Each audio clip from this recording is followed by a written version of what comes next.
Mark's also done something sort of interesting. He designed a computer chip and spent last week with IBM, and they gave him huge accolades for this chip, and it's actually a solution for our world. Can you talk about that? Sure. So I'm equally unqualified at all the things I've talked about tonight, every one of them, in fact. So I'm proud to say I'm totally unqualified to discuss the following thing. But that didn't keep me from writing about it.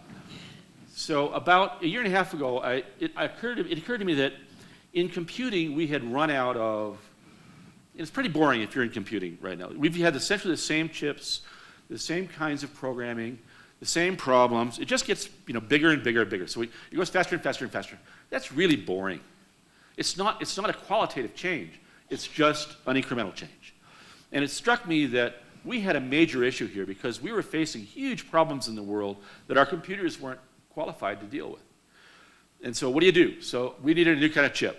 And I called it a PRP, a pattern recognition processor. It had to be a chip which was by its nature able to look out at the world just like a camera does, literally like a camera does, and see all the patterns and compute that way. Not one input, but maybe 1 million inputs. And then simultaneously compute all of them as patterns and bring us the information and tell us what's out there. And it would be totally different from what we have now. And so I wrote about this. I called it the most important chip that's never been invented. And I went into some detail about this. And time goes by, and then about 2 months ago, I was reading the newspaper or some article or something. IBM announced the True North chip. I don't know if anyone's heard of the True North chip. You're not supposed to. But it just got announced. The True North chip, you can Google this, it's the first, say this carefully, there are other chips that have been made as prototypes and so on. This, in my experience, is the first true pattern recognition processor chip ever made.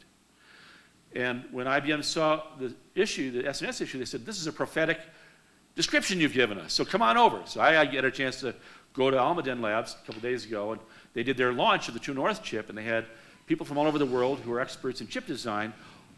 They've been looking at this from the perspective of how to build a chip that works like the human brain. That's why they call it neuromorphic. And hats off to them for that very tough thing. I look at it more as what I just described to you. I think it's more important.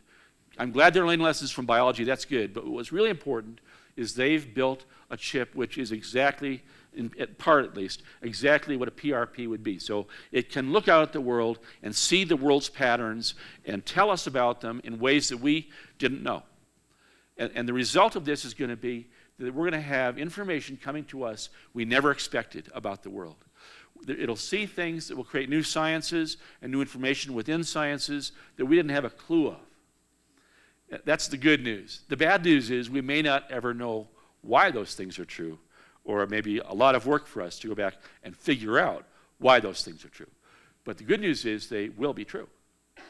So it's kind of fascinating, and it's a complete revolution in how chips are made. It'll be a complete revolution in how computers work, and really exciting, I think. So couldn't be more happy to have any part at all in this. I don't have any part in it except accidentally just to be able to write about it before it actually got launched.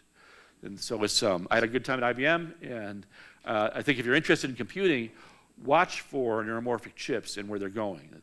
Europe's working on this, US is working on this, and it's going to be a big, big deal. So this is about artificial intelligence and you actually, so if anything horribly scary happens, it's IBM's fault, you just thought about it first. That's right. Yeah, and so are humans going to be interacting with this chip? Sure. And that'll make it even and all more. the talk is not in autonomy, but in augmentation. Mm-hmm. So the IBM's perspective, and I think it's a correct one, is this doesn't replace people. This allows people to do a better job of what they do. So you can almost imagine like augmented vision, like where it's your Google Glass, whatever, you're looking out. But this will say, hey, did you see that pattern? I didn't see that. Oh, there it is. Okay, so whether it's in medicine, curing people, or weather, but it'll tell you about patterns that you hadn't seen yet, and then it's our job to figure out how to. It provides the information, we still have the control. Exactly.